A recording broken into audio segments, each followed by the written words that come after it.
दीपों की टेढ़ी मेढ़ी कतारों के कुछ दीप अपनी यात्रा समाप्त कर अंधकार के सागर में विलीन हो चुके थे, तो कुछ उजाले और अंधेरे के बीच की दूरी में टिमटिमा रहे थे। गली का शोर अब कभी कभार के पटाखों के शोर में बदल चुका था। दिव्या ने छत की मुंडेर से नीचे आंगन में झांका, जहां माँ को घेरकर पड़ोस की औरतें इकट्ठी थीं।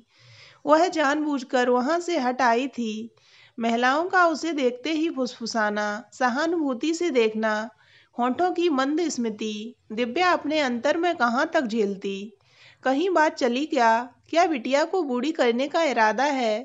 ये वाक्य तो अब बासी भात से लगने लगे हैं, जिनमें न कोई स्वाद रहता है न नयापन। हाँ, जबान पर रखने की कड़वाहट अवश्य बरकरार है।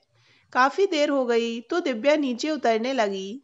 सीढ़ियों पर ही रंभा मिल गई। बड़े बड़े फूल की साड़ी, कटी बाहों का ब्लाउज और जूड़े से झूलती बेड़ी। बहुत ही प्यारी लग रही थी रंभा। कैसी लग रही हूँ दीदी? रंभा ने उसके गले में बाहें डालते हुए पूछा, तो दिव्या मुस्कुरा उठी। यही कह सकती हूँ कि चांद में तो दाग है, पर मेरी रंभा में कोई दाग नहीं है, दिव्या ने प्यार से कहा। तो रंभा खिलखिला कर हंस दी। चलो न दीदी, रोशनी देखने। पगली, वहां दीप बुझने भी लगे, तू अब जा रही है? क्या करती दीदी, मोहल्ले की डाकिया रमा चाची जो आ गई थीं। तुम तो जानती हो, अपने शब्द बाणों से वे माँ को कितना छलनी करती हैं। वहां मेरा रहना जरूरी था ना। दिव्या की आंखें छलछला आईं। रंभा को जाने का संकेत करती वह अपने कमरे में चली आई। बत्ती बुझाने के पूर्व उसकी दृष्टि सामने शीशे पर चली गई, जहां उसका प्रतिबिंब किसी शांत सागर की याद दिला रहा था। लंबे छरछरे शरीर पर सौम्यता से पहनी गई सादा सी साड़ी, लंबे बालों का ढीला ढाला जूड़ा, तारे सी नन्ही बिंदी। क्या उसका रूप किसी पुरुष को रिझाने में समर्थ नहीं है? पर बिस्तर पर लेटते ही दिव्या के मन के सारे तार झंझना उठे। 30 वर्षों तक उम्र की डगर पर घिसट घिसट कर बिताने वाली दिव्या का हृदय हाहाकार कर उठा। दिवाली का पर्व सतरंगे इंद्रधनुष में पिरोने वाली दिव्या के लिए अब न किसी पर्व का महत्व था, न उमंग थी। रूढ़वादी परिवार में जन्म लेने का प्रतिदान वह आज तक झेल रही है। रूप, यौवन और विद्या, इन तीनों गुणों से संपन्न दिव्या अब तक कुंवारी थी। कारण था जन्म कुंडली का मिलान। तकिए का कोना भीगा महसूस कर दिव्या का हाथ अनायास ही उस स्थान को टटोलने लगा, जहां उसके बिंदु आपस में मिलकर अतीत और वर्तमान की झांकी प्रस्तुत कर रहे थे। अभी एक सप्ताह पूर्व की ही तो बात है। बैठक से गुजरते हुए हिले पर्दे से उसने अंदर देख लिया था। पंडित जी की आवाज ने उसे अंदर झांकने पर मजबूर किया। आज किसका भाग्य विचारा जा रहा है? पंडित जी हाथ में पतरा लिए उंगलियों पर कुछ जोड़ रहे थे। कमरे तक आते हुए दिव्या ने हिसाब लगाया। 7 वर्ष से उसके भाग्य की गणना की जा रही है। खिड़की से आती धूप की मोटी तह उसके बिस्तर पर साधिकार पसरी हुई थी। दिव्या ने क्षुब्ध होकर खिड़की बंद कर दी। दीदी, बाहर से रंभा ने आते ही उसके गले में बाहें डाल दी। बाहर क्या हो रहा है रंभा? दिव्या ने संभलते हुए पूछा था। वही गुणों के मिलान पर तुम्हारा दूल्हा तौला जा रहा है, रंभा ने व्यंग से उत्तर दिया। दीदी, मेरी समझ में नहीं आता, तुम आखिर मौन क्यों हो? तुम कुछ बोलती क्यों नहीं? क्या बोलूं रंभा? यही कि यह ढकोसले बंद करो। 7 वर्षों से तुम्हारी भावनाओं से खिलवाड़ किया जा रहा है और तुम शांत हो। आखिर ये गुण मिलकर क्या कर लेंगे? कितने अच्छे अच्छे रिश्ते अम्मा बाबूजी ने छोड़ दिए इस कुंडली के चक्कर में। और वह इंजीनियर जिसके घर वालों ने बिना दहेज के सिर्फ तुम्हें मांगा था। चुप कर रंभा, अम्मा सुनेंगी तो क्या कहेंगी? सच बोलने से मैं नहीं डरती। समय आने दो, फिर पता चलेगा कि इनकी रूढ़िवादिता ने इन्हें क्या दिया। रंभा के जलते वाक्य ने दिव्या को चौंका दिया। जिद्दी एवं दबंग लड़की जाने कब क्या कर बैठे। यूं तो उसका नाम रंभा था, पर रूप में दिव्या ही रंभा सी प्रतीत होती थी।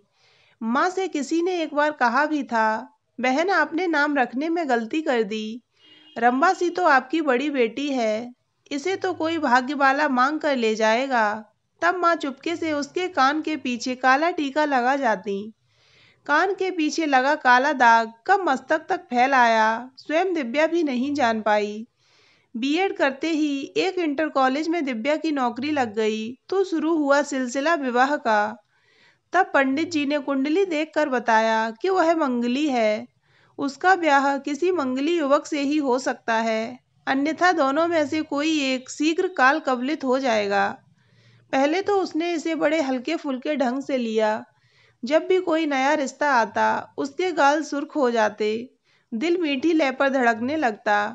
पर जब कई रिश्ते कुंडली के चक्कर में लौटने लगे तो वह चौंक पड़ी। कई रिश्ते तो बिना दान दहेज के भी आए, पर अम्मा बाबूजी ने बिना कुंडली का मिलान किए शादी करने से मना कर दिया। धीरे धीरे समय सरकता गया और घर में शादी का प्रसंग शाम की चाय सा साधारण बैठक की तरह हो गया। एक दो जगह कुंडली मिली भी तो कहीं लड़का विदुर था, कहीं परिवार अच्छा नहीं था। आज घर में पंडित जी की उपस्थिति बता रही थी कि घर में फिर कोई तामझाम होने वाला है। वही हुआ। रात्रि के भोजन पर अम्मा बाबूजी की वही पुरानी बात छिड़ गई। मैं कहती हूँ 21 गुण कोई मायने नहीं रखते, 26 से कम गुण पर मैं शादी नहीं होने दूंगी। पर दिव्या की माँ, इतनी देर हो चुकी है, दिव्या की उम्र बीती जा रही है, कल को रिश्ते मिलने भी बंद हो जाएंगे। फिर पंडित जी का कहना है कि यह विवाह हो सकता है। कहने दो उन्हें, एक तो लड़का विदुर, दूसरे 21 गुण मिलते हैं। तभी वे रुक गईं। रंभा ने पानी का गिलास जोर से पटका था। सिर्फ विदुर है, उससे पूछो कितने बच्चे हैं। ब्याह दीदी का उसी से करना, गुण मिलना जरूरी है ना। रंभा का एक एक शब्द उमंगों के तरकस से छोड़ा हुआ बाण था, जो सीधे दिव्या ने अपने अंदर उतरता महसूस किया। क्या भक्ति है रंभा, मैं क्या तुम लोगों की दुश्मन हूँ? हम तुम्हारे ही भले की सोचते हैं कि कल को कोई परेशानी न हो, इसी से इतना मिलान करते हैं। माँ की झल्लाहट स्वर में स्पष्ट झलक रही थी। और यह कुंडली मिलने के बाद भी जोड़ा सुखी न रहा या कोई मर गया तो क्या तुम्हारे पंडित जी फिर से उसे जिंदा कर देंगे? रंभा ने चिढ़कर कहा। अरे कीड़े पड़े तेरी जुबान में, शुभ बोल शुभ। तेरे बाबूजी से मेरे सिर्फ 19 गुण मिले थे, इसीलिए आज तक हम दोनों विचारों में पूर्व पश्चिम की तरह हैं। अम्मा बाबूजी से बहस व्यर्थ जान रंभा उठ गई। दिव्या तो जाने कब की उठकर अपने कमरे में चली गई थी। 2-4 दिन तक घर में विवाह का प्रसंग सुनाई देता रहा और फिर बंद हो गया। फिर किसी नए रिश्ते की बाट जोहना शुरू हो गया। दिव्या का खामोश मन कभी कभी विद्रोह करने को उकसाता, पर संकोची संस्कार उसे रोक देते। स्वयं को उसने माँ बाप एवं परिस्थितियों के अधीन कर दिया था। रंभा के विचार सर्वथा भिन्न थे। उसने बीए किया था और बैंक की प्रतियोगी परीक्षा में बैठ रही थी। अम्मा बाबूजी के अंधविश्वासी विचारों पर उसे कुड़न होती। दीदी का तिल तिल जलता यौवन उसे उस गुलाब की याद दिलाता, जिसकी एक एक पंखुड़ी को धीरे धीरे समय की आंधी अपने हाथों तोड़ रही हो। आज दिवाली की ढलती शाम अपने अंतर में कुछ रहस्य छिपाए हुए थी। तभी तो बुझते दीपों के साथ लगी उसकी आंख सुबह के हल्के शोर से टूट गई। धूप काफी निकल आई थी। रंभा उत्तेजित स्वरों में उसे जगा रही थी। दीदी, दीदी, उठो ना, देखो तो भला नीचे क्या हो रहा है। क्या हो रहा है नीचे? कोई आया है क्या? हाँ दीदी, अनिल और उसके घर वाले आए हैं। अनिल वही तो नहीं जो तुम्हारा मित्र है और जो मुंसिफ की परीक्षा में बैठा था? दिव्या उठ बैठी। हाँ दीदी, वही। अनिल की नियुक्ति शाहजहांपुर में ही हो गई है। दीदी, हम दोनों एक दूसरे को पसंद करते हैं। सोचा था शादी की बात घर में चलाएंगे, पर कल रात अचानक अनिल के घर वालों ने अनिल के लिए लड़की देखने की बात की। तब अनिल ने उन्हें मेरे बारे में बताया। फिर? दिव्या घबरा उठी। फिर क्या? उन लोगों ने तो मुझे देखा था। वह अनिल पर इस कारण नाराज हुए कि उसने उन्हें इस विषय में पहले ही क्यों नहीं बता दिया।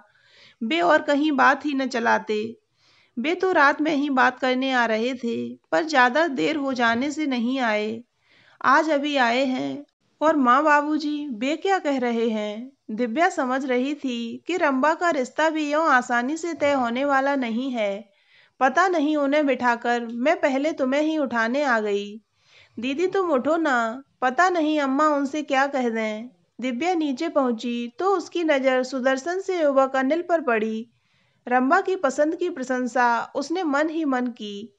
अनिल की बगल में उसकी माँ और बहन बैठी थीं। सामने एक वृद्ध थे, संभवतः अनिल के पिताजी। उसने सुना, माँ कह रही थीं, यह कैसे हो सकता है बहन जी? आप वैश्य, हम बंगाली ब्राह्मण, रिश्ता तो हो ही नहीं सकता। कुंडली तो बाद की चीज है। पर बहन जी, लड़का लड़की एक दूसरे को पसंद करते हैं। हमें भी रंबा पसंद है, अच्छी लड़की है, फिर समस्या क्या है? यह वृद्ध सज्जन का स्वर था। समस्या यही है कि हम दूसरी जाति में लड़की नहीं दे सकते। माँ के सपाट स्वर पर मेहमानों का चेहरा सफेद हो गया। अपमान एवं विषाद की रेखाएं उनके अस्तित्व को कुरेदने लगीं। अनिल की नजर उठी तो दिव्या की शांत सागर सी आंखों में उलझ गई। घने खुले बाल, सादा सी धोती और शरीर पर स्वाभिमान की तनी हुई कमान। वह कुछ बोलता, इसके पूर्व ही दिव्या की अपरिचित ध्वनि गूंजी। यह शादी अवश्य होगी माँ। अनिल रंबा के लिए सर्वथा उपयुक्त वर है। ऐसे घर में जाकर रंबा सुखी रहेगी। चाहे कोई कुछ भी कर ले, मैं जात एवं कुंडली के चक्कर में रंबा का जीवन नष्ट नहीं होने दूंगी। दिव्या, यह तू तू क्या बोल रही है? पिता का स्वर आश्चर्य से भरा था। बाबूजी, अब तक जो कुछ होता रहा मैं शांत होकर देखती रही, क्योंकि आप मेरे माता पिता हैं। जो करेंगे अच्छा ही करेंगे। परंतु 7 वर्षों में मैंने देख लिया कि अंधविश्वास का अंधेरा इस घर को पूरी तरह समेटे ले रहा है। रंभा मेरी छोटी बहन है, उसे मुझसे भी कुछ अपेक्षाएं हैं, जैसे मुझे आपसे थीं। मैं उसकी अपेक्षा को टूटने नहीं दूंगी। यह शादी होगी और जरूर होगी। फिर वह अनिल की माँ की तरफ मुड़कर बोली, आप विवाह की तिथि निकलवा लें। रंभा आपकी हुई। अब आगे किसी को कुछ बोलने का साहस नहीं हुआ। पर रंभा सोच रही थी, दीदी नारी का वास्तविक प्रतिबिंब है, जो स्वयं पर हुए अन्याय को तो झेल लेती हैं, पर जब चोट उसके वात्सल्य पर या अपनों पर होती है तो वह इसे सहन नहीं कर पाती। इसी कारण तो ढेरों विवाद और तूफान को अंतर में समेटे सागर सी शांत दिव्या आज ज्वार भाटा बनकर उमड़ आई है। तो दोस्तों, अगर आपको ये कहानी अच्छी लगी हो तो वीडियो को लाइक करें और हमारे चैनल को सब्सक्राइब अवश्य करें।